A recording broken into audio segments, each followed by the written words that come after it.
सहसंयोजी बंध निर्मिती.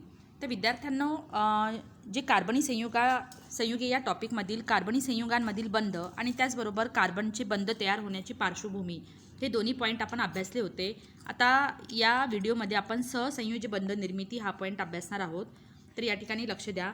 सहसंयोजी बंध निर्मिती, सहसंयोज बंध निर्मिती. तर सहसंयोजी बंध म्हणजे काय?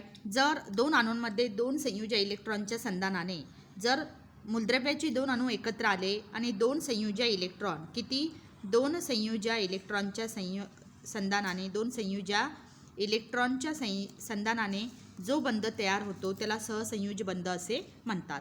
म्हणजे सहसंयोजी बंध निर्मिती ही इलेक्ट्रॉन्सच्या भागीदारीमुळे होत असते. इलेक्ट्रॉन्सच्या भागीदारीमुळे जो बंध निर्माण होतो त्याला सहसंयोजी बंध असे म्हटले जाते. मग सहसंयोजी बंध हे रेखाटण्यासाठी इलेक्ट्रॉन ठिपका संरचना या पद्धतीचा उपयोग हा केला जातो. तर त्यासाठी आपण अभ्यासणार आहोत इलेक्ट्रॉन ठिपका संरचना पद्धती. इलेक्ट्रॉन ठिपका संरचना पद्धती. तर इलेक्ट्रॉन ठिपका संरचना पद्धतीमध्ये सगळ्यात पहिले आपण हायड्रोजनची निर्मिती कशी होते ते पाहू. तर हायड्रोजनची निर्मिती दाखवण्यासाठी इलेक्ट्रॉन ठिपका संरचना पद्धतीमध्ये या ठिकाणी लक्ष द्या. कशा पद्धतीने हायड्रोजनची निर्मिती इलेक्ट्रॉन ठिपका संरचना पद्धतीद्वारे दाखवली जाते. तर सगळ्यात पहिले आपल्याला काय करायचं, हायड्रोजनचं रेणूसूत्र असतं H2. हायड्रोजनचा अणुअंक आहे 1, म्हणजे त्याचं संयुज्य इलेक्ट्रॉन आहे 1, इलेक्ट्रॉन संरूपण 1 आहे. हा हायड्रोजनचा एक अणू, त्याच्याभोवती आपण संयोजक कक्षा काढते आणि हा हायड्रोजनचा दुसरा अणू, त्याच्याभोवती आपण संयोजक कक्षा दाखवतो. तर इलेक्ट्रॉन ठिपका संरचना पद्धतीमध्ये सगळ्यात पहिले आपल्याला जे कोणते मूलद्रव्य आहे त्याची संज्ञा लिहिणं आवश्यक आहे. म्हणून आपण हायड्रोजनची संज्ञा H आणि H या पद्धतीने लिहून घेतली. त्याच्याभोवती असे संयुजा वर्तुळ आपण काढलेला आहे. हे जे वर्तुळ जो आहे हा वर्तुळ काय दाखवतो, तर हे वर्तुळ म्हणजे संयुजा कक्षा दाखवली जाते. आता हायड्रोजनच्या शेवटच्या कक्षेमध्ये एक इलेक्ट्रॉन असतो आणि याच्याही शेवटच्या कक्षेमध्ये असतो एक इलेक्ट्रॉन.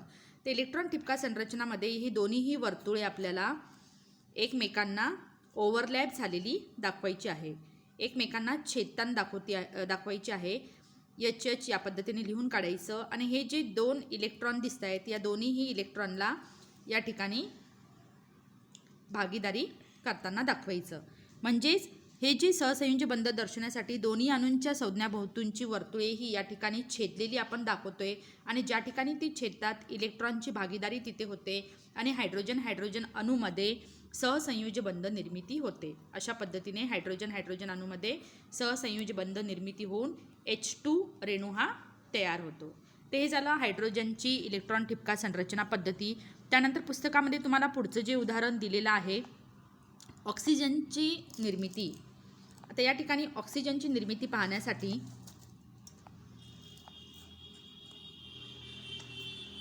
O2 निर्मिती, ऑक्सिजनची निर्मिती इलेक्ट्रॉन ठिपका संरचना पद्धतीच्या साहाय्याने.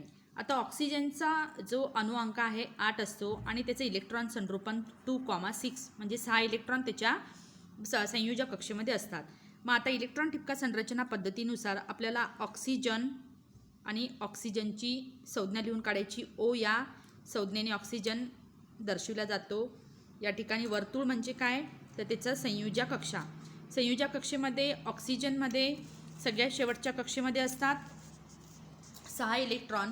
त्याच्यामुळे 6 इलेक्ट्रॉन आपल्याला शेवटच्या कक्षेमध्ये दाखवायचे आहे. ऑक्सिजनच्या शेवटच्या कक्षेमध्ये 1 हे 2 4 झाले. या ठिकाणी हे 2 इलेक्ट्रॉन, तर टोटल 6 इलेक्ट्रॉन त्याच्या शेवटच्या कक्षेमध्ये आहे. आपल्याला कक्षा काढताना वर्तुळ काढताना जे वर्तुळ आपण दाखवतो तर ती म्हणजे त्याची संयोजक कक्षा म्हणजे शेवटची कक्षा. या ठिकाणी या ऑक्सिजनचे 6 इलेक्ट्रॉन. तर ठिपका हा काय सांगतो, ठिपका म्हणजे आपल्याला इलेक्ट्रॉन सांगतोय. तर 6 इलेक्ट्रॉन या ऑक्सिजनच्या शेवटच्या कक्षेमध्ये आहे आणि 6 इलेक्ट्रॉन या ऑक्सिजनच्या शेवटच्या कक्षेमध्ये.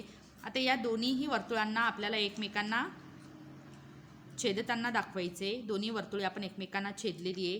तर आता हे जे दोन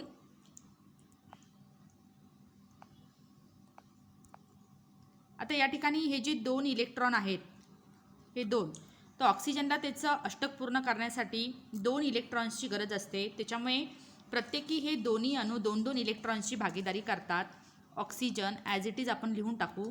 हे इलेक्ट्रॉन्स जे आहे 4 इलेक्ट्रॉन्स जशाला तसे राहतील आणि जे 2-2 इलेक्ट्रॉन्स आहे त्यांची शेअरिंग होईल. तर या ठिकाणी हे 2 इलेक्ट्रॉन या पद्धतीने आपण शेअरिंग करताना दाखवणार आहोत.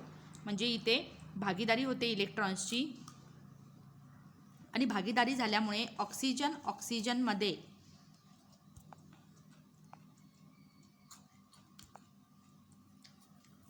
तर ऑक्सिजनमध्ये जो बंध तयार होतो,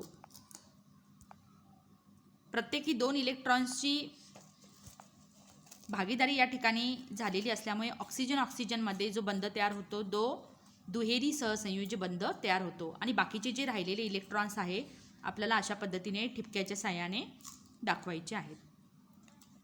ठिपक्याच्या साहाय्याने आपण हे बाकीचे राहिलेले इलेक्ट्रॉन्स दाखवणार आहोत. तर ही झाली इलेक्ट्रॉन ठिपका संरचना ऑक्सिजनसाठी. आता त्यानंतर नायट्रोजनसाठी सुद्धा इलेक्ट्रॉन संरचना तुम्हाला दिलेली आहे पुस्तकामध्ये, ते सुद्धा आपण पाहणार आहोत. तर नायट्रोजनची निर्मिती, नायट्रोजनचा अणुअंक जो आहे 7 असतो.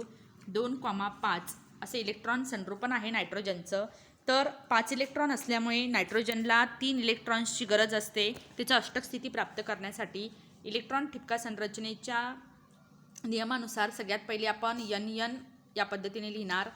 संयोजक कक्ष वर्तुळाच्या साहाय्याने दाखवायचे. 5 इलेक्ट्रॉन दाखवायचे. हे 2 इलेक्ट्रॉन्स 1, 2, 3, 4 आणि 5 इलेक्ट्रॉन. तर नायट्रोजन हा 3 इलेक्ट्रॉनची भागीदारी करत असल्यामुळे आपल्याला दोन्हीही वर्तुळे ही छेदल्यानंतर 3 इलेक्ट्रॉनची भागीदारी करताना दाखवायचं आहे. तर नायट्रोजन हा प्रामुख्याने 3 इलेक्ट्रॉन्सची भागीदारी करतो. 1, 2, 3, 1, 2, 3 इलेक्ट्रॉन तो भागीदारी करतो आणि बाकीचे जे राहिलेले 2-2 इलेक्ट्रॉन आहे आपल्याला कक्षेमध्ये दाखवायचे. नायट्रोजनचा सिम्बॉल जी संज्ञा आहे ॲज इट इज राहू द्यायचं. अशा पद्धतीने नायट्रोजनने 3-3 इलेक्ट्रॉन्सची भागीदारी केल्यामुळे प्रत्येकी नायट्रोजनमध्ये 3 तिहेरी सहसंयोजी बंधाची निर्मिती ही होत असते आणि हे जे राहिलेले 2 इलेक्ट्रॉन्स आहे अशा पद्धतीने आपल्याला दाखवायचे. तर हे झालं इलेक्ट्रॉन ठिपका संरचना पद्धतीनुसार नायट्रोजनची निर्मिती. तर विद्यार्थ्यांनो, पुस्तकामध्ये तुम्हाला मिथेनची निर्मितीसुद्धा दिलेली आहे. तर अशा पद्धतीनेच इलेक्ट्रॉन ठिपका संरचनेच्या साहाय्याने मिथेन म्हणजेच काय CH4 मिथेन या संयुगाची निर्मितीसुद्धा इलेक्ट्रॉन ठिपका संरचनेच्या साहाय्याने आपल्याला करता येते. पुस्तकात तुम्हाला करून दाखवलेलं आहे. त्याचा अभ्यास करा आणि इलेक्ट्रॉन ठिपका संरचना हे काढण्याचा प्रयत्न करा. आता पुढच्या व्हिडिओमध्ये आपण कार्बन एक आगळे वेगळे मूलद्रव्य, कार्बन व्हर्साटाईल एलिमेंट या पॉईंटचा अभ्यास करणार आहोत.